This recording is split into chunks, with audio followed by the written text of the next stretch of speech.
Okay, this one here. So Joe Parker, like I said earlier, you guys, I don't know if I really reiterated this. I think there's a resurgence or a rebrand of Big Joe Parker.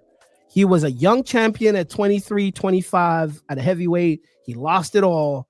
And ever since he's been getting it back in blood, low key, quietly. Everybody was giving Triple D his shine. They were giving Daniel Dynamite DeBoer his shine, but nobody's talking about Joe Parker, low key cleaning out some of the best heavyweights. He did it with Deontay Wilder. He did it with Joy Joyce.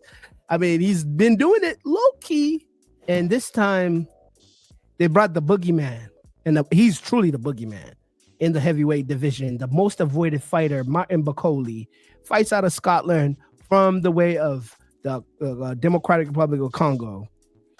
Came in 2 days, not even I think 2 days, maybe 1.5 days, because he spent one of that days on the plane flying down from Congo to Saudi Arabia.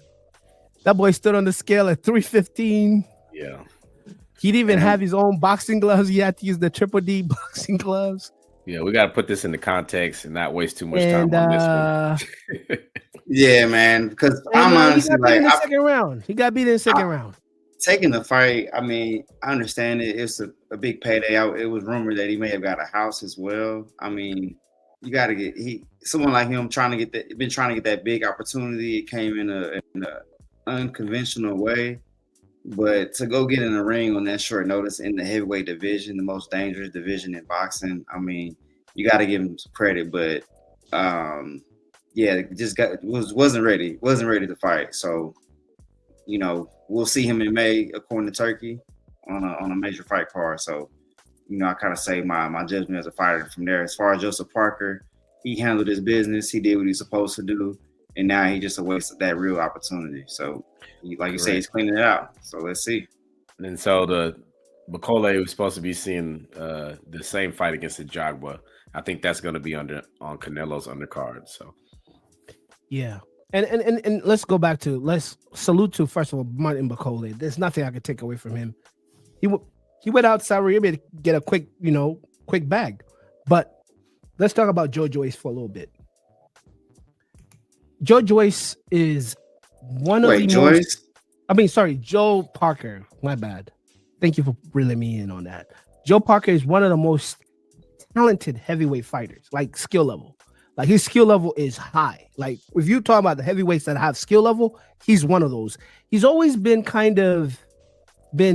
criticized for his punching power, maybe not because he was always the slimmest. He kept himself at like 230 pounds. He was never the guy who kind of ballooned himself.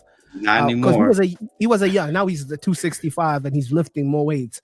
But as a young fighter, he was a young champion. He held two of the belts that I think Anthony Joshua took from him with a unanimous decision. But he was always scared of exchanging. He was a good boxer, distance fighter. He had a very good overhand right. He's known for that. Joe Joyce, post not having the belts, he doesn't care. Joseph Parker. Joseph Parker post losing the belts, he doesn't care, and he's been getting small incremental improvements. And I've been seeing a lot about his game that he's very dangerous in getting these heavyweights into situations that make him strong. Again, he's not necessarily. I mean, in the heavyweight, I do credit height.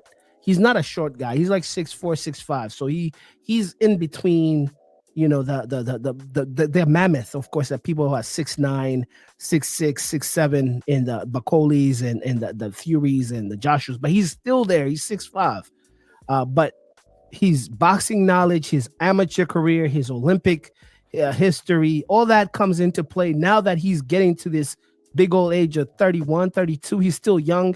And he's still getting better. And he's, like you said, he's now got bigger. He's like 265.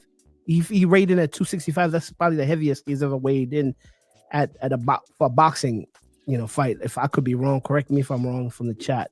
Hey, he's playing well. But let me say this: the eye test lets you know he's ready for the opportunity. I just really feel kind of scorned by this fight happening, because we were expecting a fight for a heavyweight belt to be Heavyweight, on the line. heavyweight It's a belt, yeah. different type of intensity implication as far as unification, unifying the belts with a Usyk matchup, a Joseph Parker matchup.